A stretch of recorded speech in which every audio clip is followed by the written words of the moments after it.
People think they live in reality, but in truth, they live inside a theater. Every day, from the moment you wake up, you're stepping onto a stage. You walk into your workplace, your university, your family gatherings. These are all arenas where roles are assigned, scripts are rehearsed, and masks are worn. Very few realize that what they're seeing in others is not the raw, naked truth of a person, but rather a performance. Machiavelli understood this centuries ago. He knew men do not show their true faces. They only show what benefits them. Every handshake is a calculated gesture, every smile an investment, every word a weapon. What you call sincerity is usually just a polished mask that conceals deeper motives. Look at history. Kings disguised cruelty under the mask of mercy, businessmen under the mask of friendship, lovers under the mask of loyalty. The entire theater of human interaction is staged to manipulate perception, and you, unknowingly, play along, believing the act, submitting to the mask. The moment you accept that life is theater, you stop being the fooled audience and start becoming the director. You begin to watch people not for what they say, but for why they say it. You notice that every word, every gesture, every silence is carefully curated. Nothing is random, and nothing is innocent. Machiavelli's dark brilliance was not that he condemned masks. It was that he respected them. He knew that if you want power, you don't tear off the mask. You wear it better than anyone else. Imagine if everyone showed who they really were. The world would collapse overnight. A colleague admits he despises you.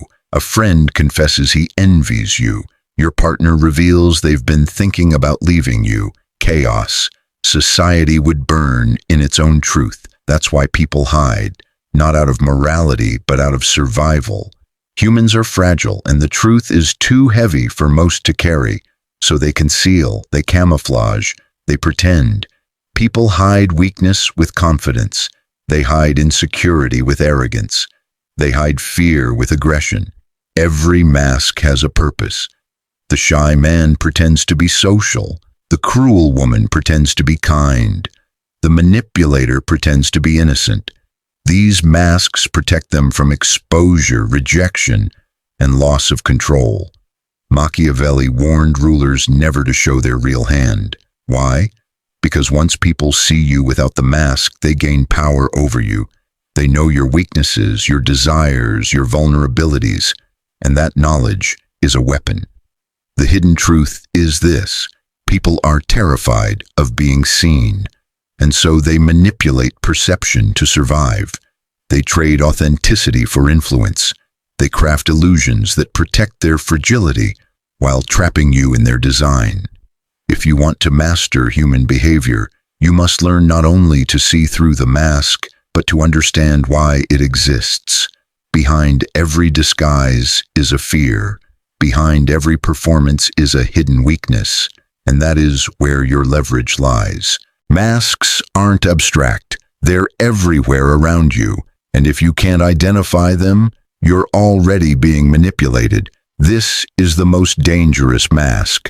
People appear generous, helpful, and selfless, but often it is bait. Acts of kindness create debt, and debt chains you more effectively than chains of iron. The smiling neighbor, the supportive colleague, the overly generous friend. They may not be serving you, but serving themselves. Insecure men often wear this mask. They speak louder, walk taller, dominate conversations.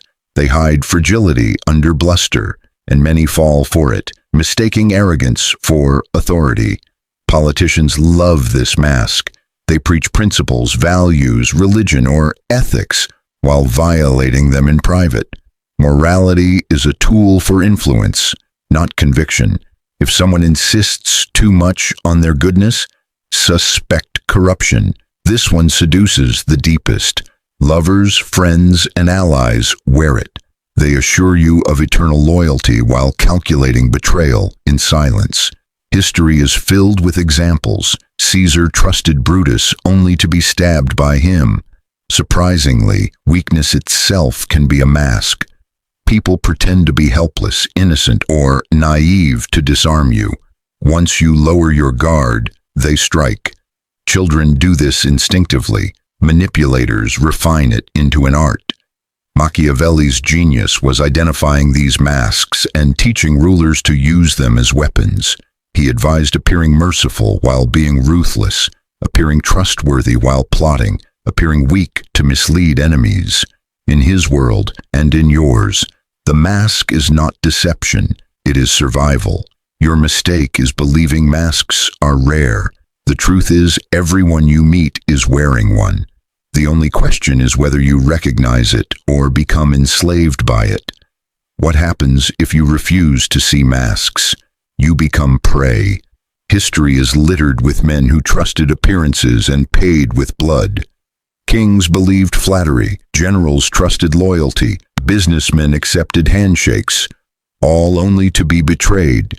Ignorance is the most expensive mistake in the game of power.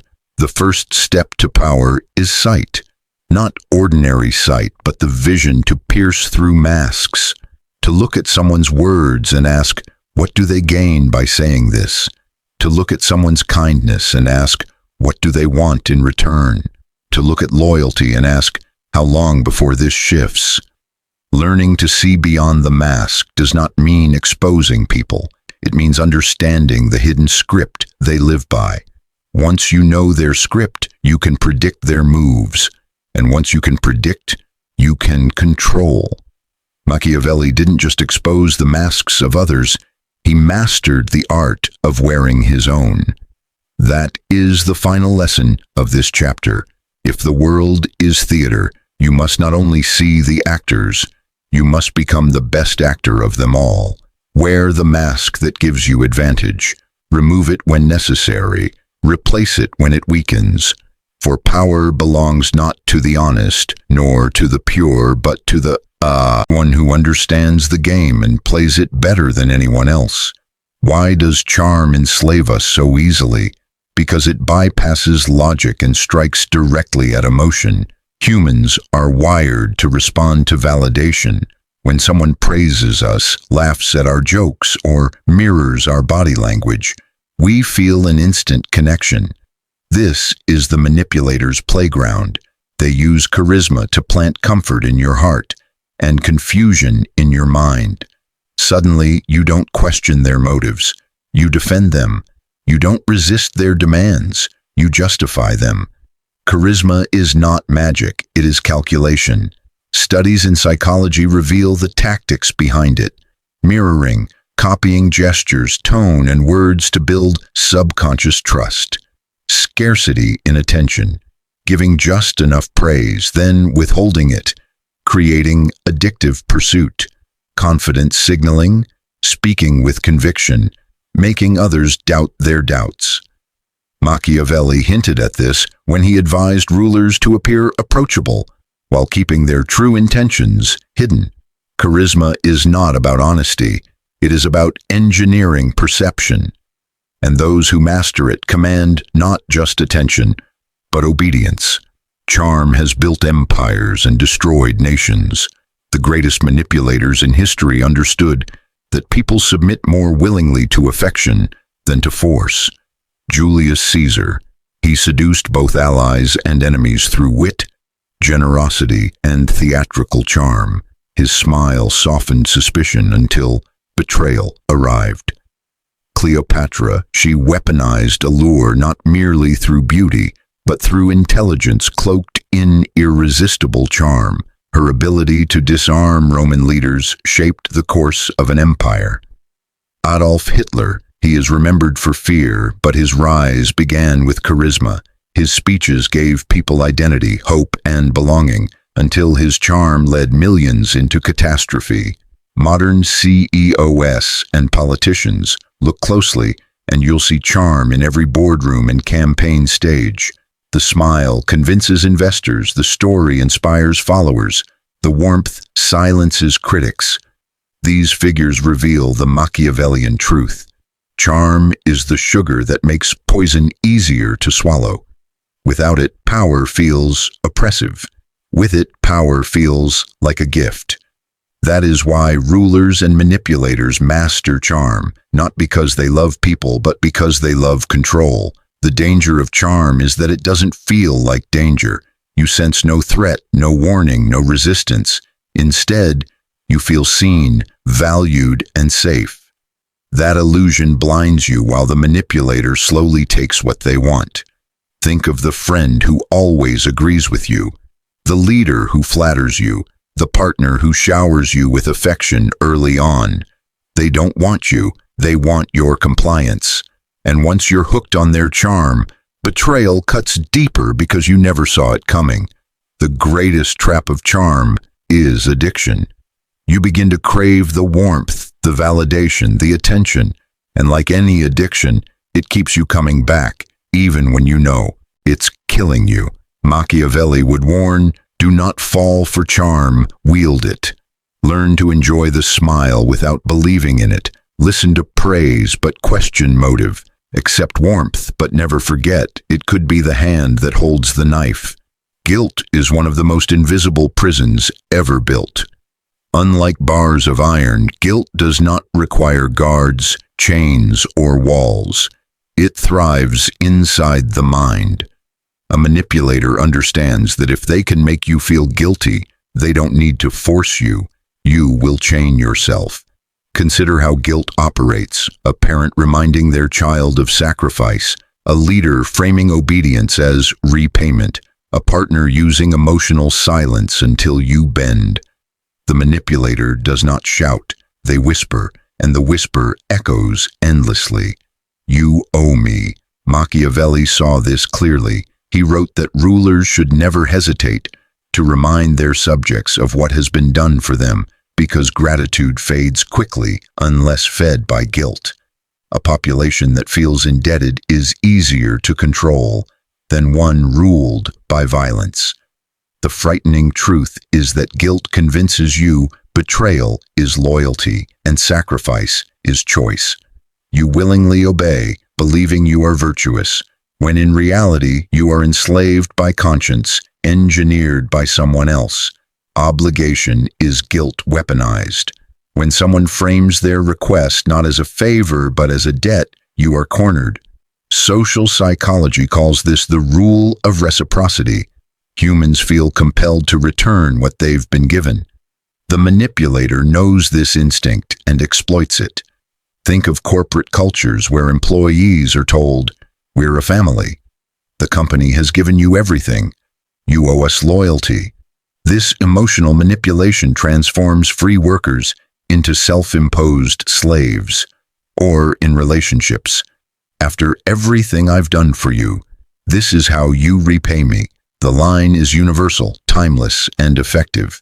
By shifting the moral weight onto you, manipulators escape accountability while chaining you in responsibility. Machiavelli hinted at this when he said that rulers should give favors sparingly, so each one feels monumental. The larger the perceived gift, the heavier the perceived obligation. Once indebted, a person becomes predictable, and predictability is the manipulator's paradise. The art of guilt has shaped kingdoms and toppled empires. Its masters understood that the sharpest blade is not fear, it is conscience. The Catholic Church in the Middle Ages, through the doctrine of sin and indulgences, guilt was institutionalized. People paid money to cleanse their souls, not realizing their guilt was manufactured. Chinese dynasties, emperors demanded loyalty by framing their rule as a divine favor. Subjects were told their very lives were gifts, and thus eternal obedience was owed. Napoleon Bonaparte, he framed his soldiers' sacrifices as debts owed to France. Each victory became a moral obligation to fight again. Each life lost was leveraged into further loyalty. Modern politics. Governments today use similar tactics, reminding citizens of freedoms provided, framing taxes as patriotic duty, branding dissent as betrayal. The same script, new actors. The Machiavellian pattern emerges: manipulate morality, and you never need chains. A guilty man will police himself harder than any ruler could. An obligated follower will fight battles they never chose, convinced they are righteous. To resist guilt manipulation, you must first see it. Most never do. They confuse obligation with virtue, guilt with morality, repayment with honor. But Machiavelli would insist on clarity. Never confuse what benefits another with what is truly just. 3 shields protect you from guilt's trap. Discern motives. Ask, who benefits from my guilt? If only one side profits, it is manipulation, not morality. Redefine reciprocity. True reciprocity is chosen, not forced. If gratitude feels like a burden, it has been poisoned. Detach morality from obedience. Understand that refusal does not make you evil. The manipulator thrives on your fear of being seen as bad. Freedom requires discomfort. When you reject false guilt, you will be accused, shamed, and condemned. But that resistance is the price of liberation. In the end, remember, the language of guilt and obligation is not truth. It is strategy. And if you do not master it, someone else will master you with it. A favor is never free. This is the truth most people never accept until it's too late. The manipulator understands that a simple gesture, a helping hand, a small loan, an act of kindness, becomes an invisible contract.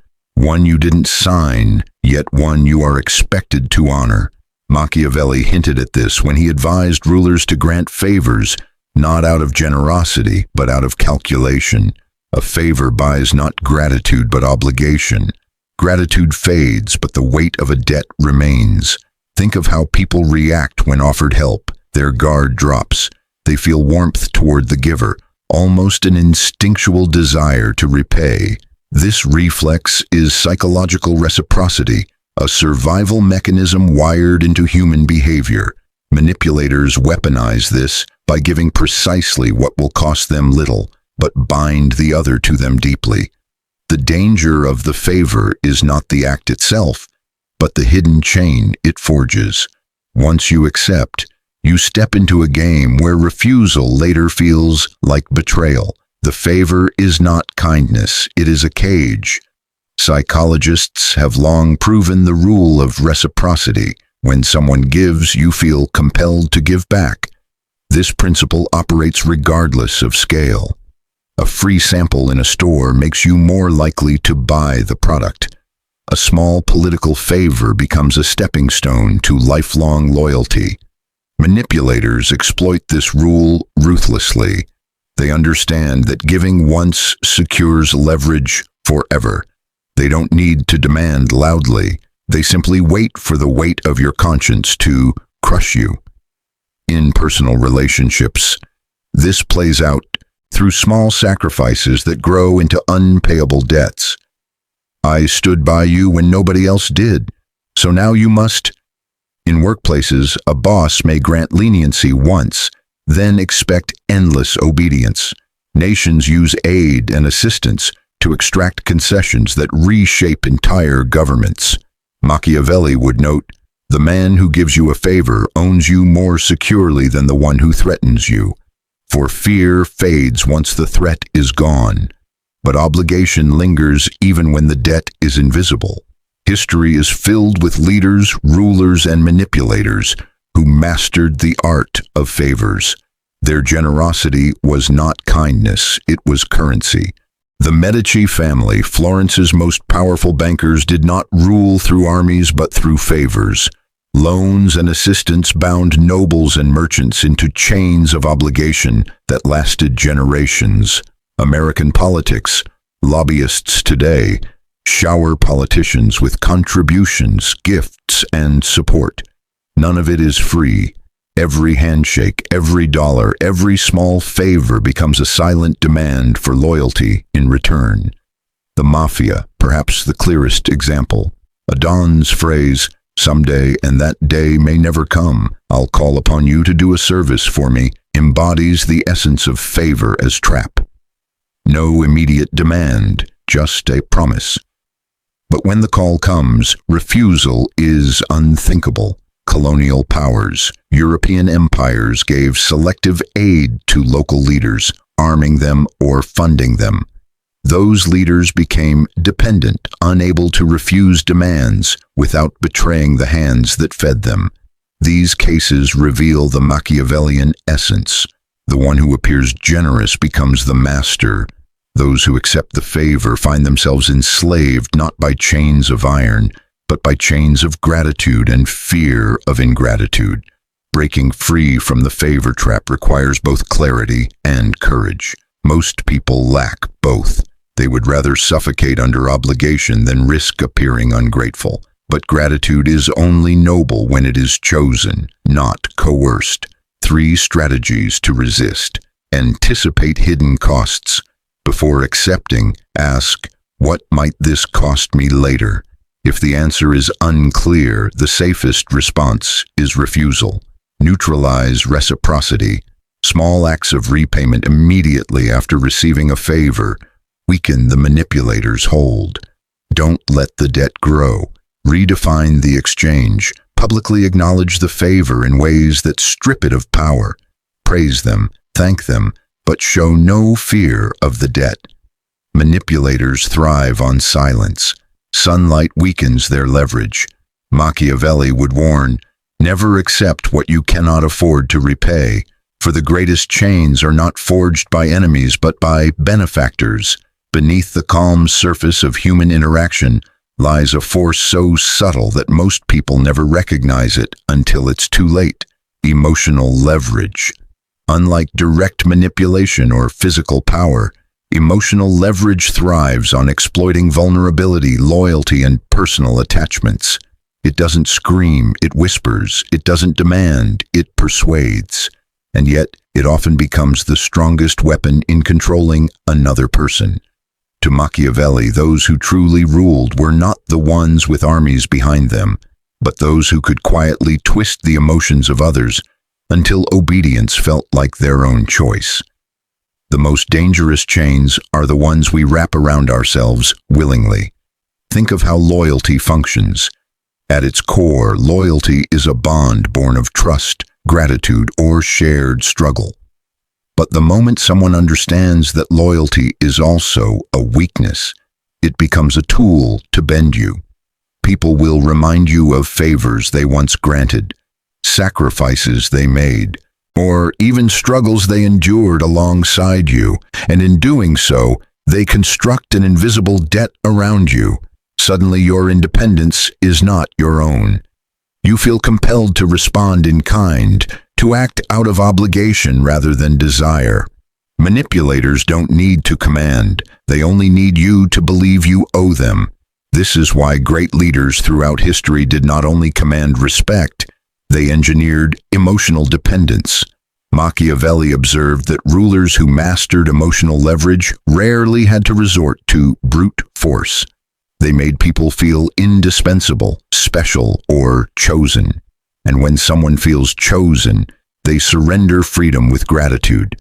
Consider the mentor who elevates a young apprentice by saying, "You're the only one I can trust with this." At first, it feels like empowerment, but beneath that statement lies a trap. The apprentice now feels bound to prove himself again and again, trapped not by chains but by expectation. The prison of loyalty is stronger than iron bars. But emotional leverage is not only about loyalty, it is also about guilt. Guilt is the ghost that never leaves. It can be summoned by a simple phrase, "After all I've done for you." Those 6 words can weigh more than 1,000 threats. A manipulator knows that guilt corrodes from the inside. It makes you question your worth, your gratitude, even your morality. And once guilt is planted, it grows roots. You start to obey, not because you want to, but because you fear being labeled ungrateful or cruel. A guilty heart will enslave itself before any ruler can. Fear of loss is another blade sharpened for emotional control. Humans dread losing relationships, status, or belonging. Manipulators wield this fear like a sword, hinting that withdrawal of love, approval, or support will follow disobedience. A partner may say, "If you really loved me, you'd do this." A leader may imply, "Without me, you'd have nothing." Both statements create a reality where the cost of independence seems unbearable. The threat of abandonment enslaves more effectively than the threat of violence. Consider how this tactic appears in personal relationships. A friend may use your empathy to draw you into endless crises, knowing that your compassion makes you incapable of saying no. Each plea for help becomes an unspoken demand, and every time you answer, you strengthen the invisible rope binding you to them. You may feel drained, even resentful, yet you return again and again because rejecting them feels cruel. But cruelty is the illusion. The real cruelty lies in how they've weaponized your care. The kindest hearts are often the easiest to control. In politics, emotional leverage is even more dangerous. Leaders who understand human psychology will not merely inspire. They will manipulate emotions to secure obedience. They will invoke patriotism, not as pride, but as guilt.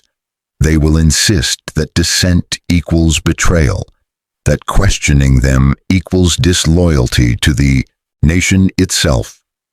And so citizens silence their doubts, not because they agree, but because they cannot bear the emotional burden of being called traitors.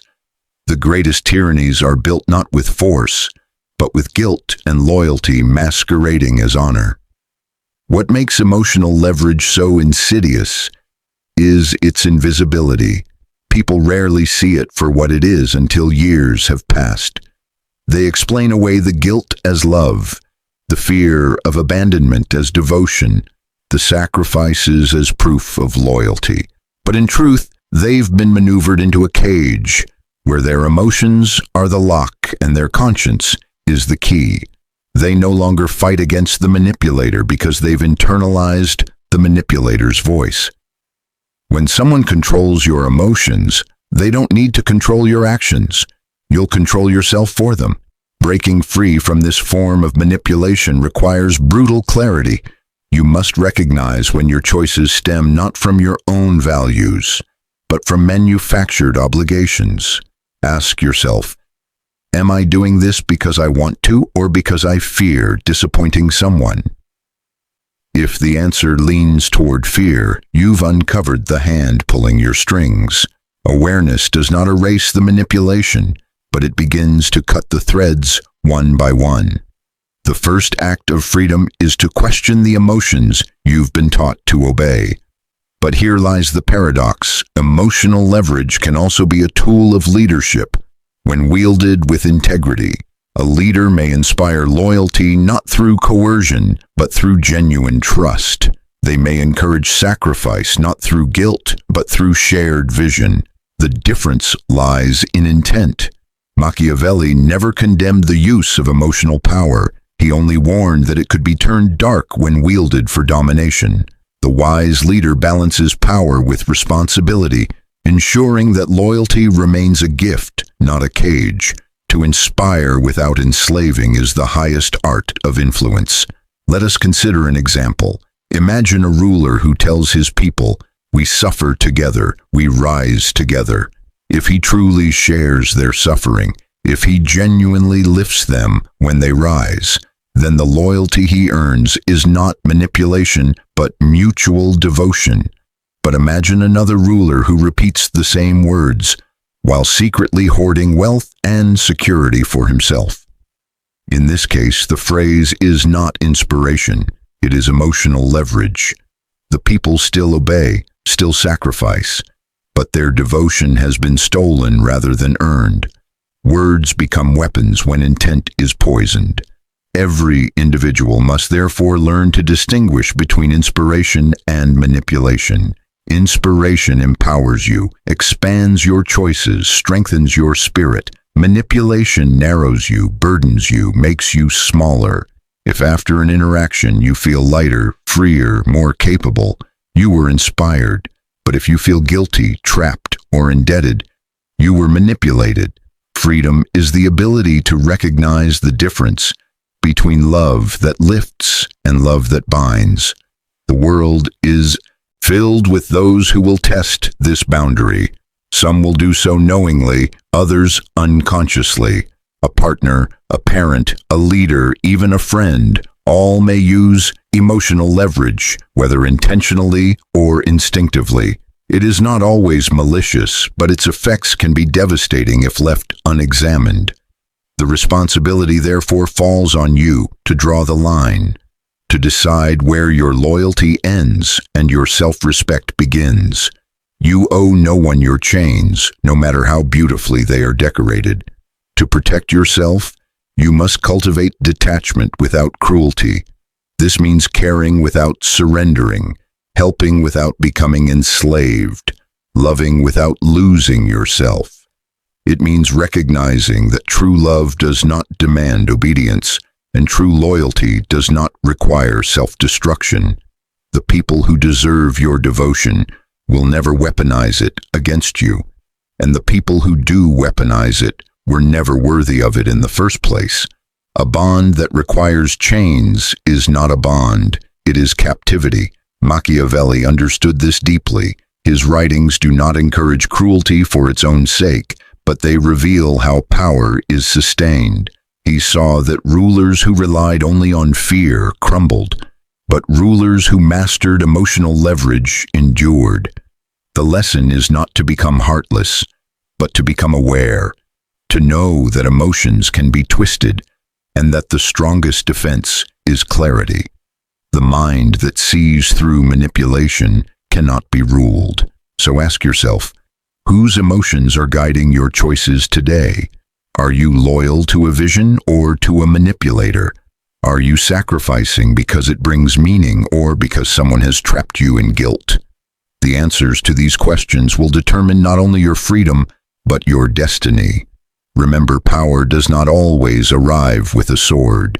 It often arrives with a smile.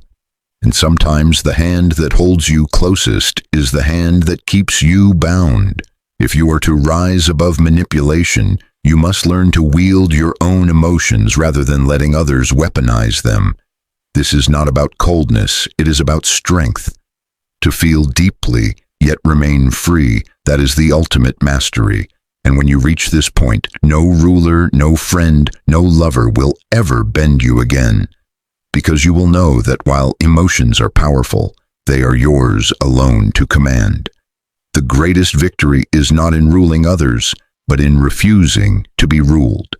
The final mask of manipulation is false flattery, the velvet glove that hides the iron fist. Unlike threats, guilt, or fear, flattery disguises itself as kindness, as admiration, as recognition of your worth. It whispers in your ear, telling you that you are unique, that you are special, that you are destined for greatness. And though it may feel like a gift, it is in truth a leash. For when someone feeds your pride, they also feed your dependence on their approval. The most intoxicating poison is praise. Machiavelli understood that people crave recognition almost more than power itself. Kings wanted to be adored, not just obeyed. Generals wanted their genius acknowledged, not just their victories counted. Ordinary people too long to hear that they are better, brighter, stronger than the rest. And this is where manipulation begins.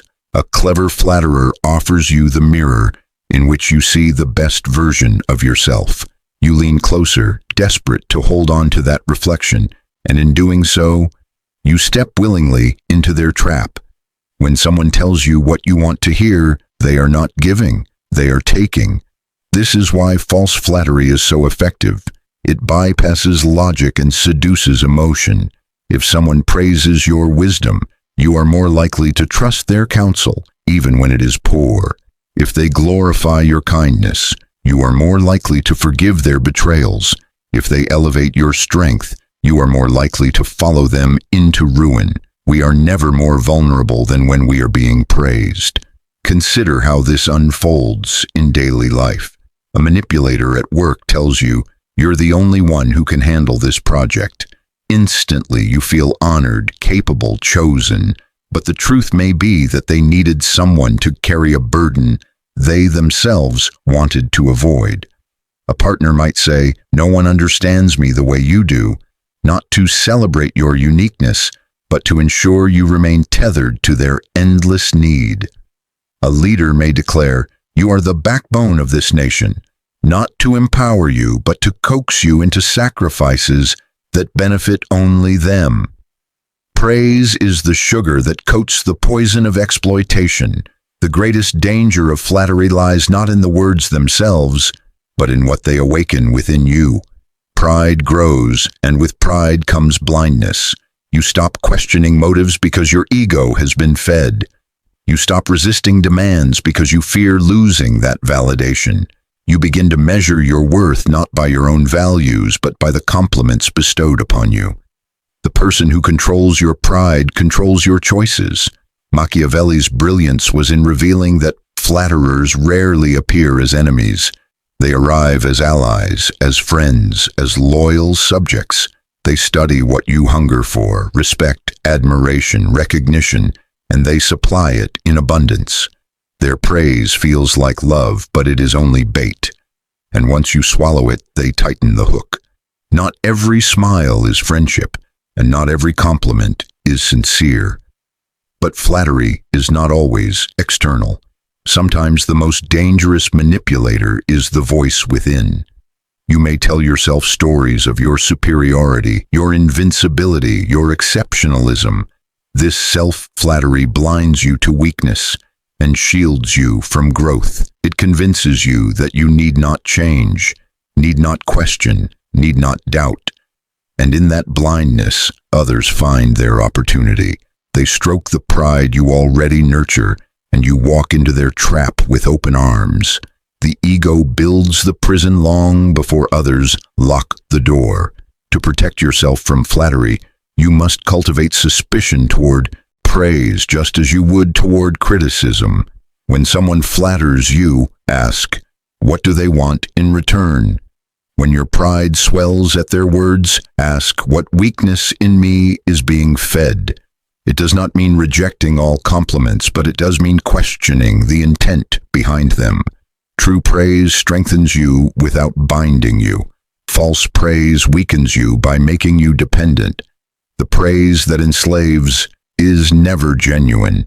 History is filled with rulers undone by flattery, emperors who surrounded themselves with sycophants, kings who believed they were divine, leaders who thought themselves untouchable. All fell because they believed in the lies they were fed. The more powerful a person becomes, the more dangerous flattery becomes. For power isolates, and isolation breeds a hunger for admiration. Flatterers step into that hunger like wolves into a sheepfold. The higher the throne, the sharper the teeth of those who praise it. In personal relationships, flattery is equally destructive. Lovers may use it to keep control, showering affection only when obedience follows. Friends may use it to silence your suspicions, convincing you that betrayal is impossible because they care too much. Family members may flatter to gain influence, telling you that you are their pride, their hope, their savior, all while placing the weight of their expectations on your shoulders. Flattery is not always about lifting you up. Sometimes it is about tying you down. And yet, like every manipulation, flattery also reveals opportunity. Those who understand it can use it wisely, not to dominate, but to influence. A leader who genuinely sees the strengths of his followers may praise them not as a trap, but as encouragement. The difference lies in honesty and intent. False flattery feeds ego. True praise feeds growth. False flattery blinds. True praise opens eyes. The power of praise is not in the words spoken, but in the truth they carry. For you, the lesson is twofold. Guard against the flatterers outside, and guard against the pride within. Do not starve your spirit of encouragement. but do not let it grow drunk on praise either. Balance is key. Accept compliments, but do not build your worth upon them. Recognize kindness, but do not confuse it with loyalty. Seek truth, not flattery, for truth will challenge you even as it strengthens you. The mind that feeds on truth cannot be deceived by praise. As you reach this point, the entire map of manipulation begins to reveal itself clearly. Each tactic, fear, guilt, loyalty, secrecy, flattery, is but a different mask worn by the same force, the will to control. Some will attack you openly, others will seduce you quietly. Some will demand obedience, others will coax it gently. But in the end, all manipulation seeks the same goal: to make you surrender your freedom without realizing it. The enemy of freedom is not power, it is invisible control. To escape this fate, you must train yourself in awareness. Learn to question every emotion, every compliment, every guilt that binds you. Ask where it comes from, ask who benefits from it, ask whether it strengthens or weakens your independence. This vigilance is not paranoia, it is survival, for only those who see the strings can cut them.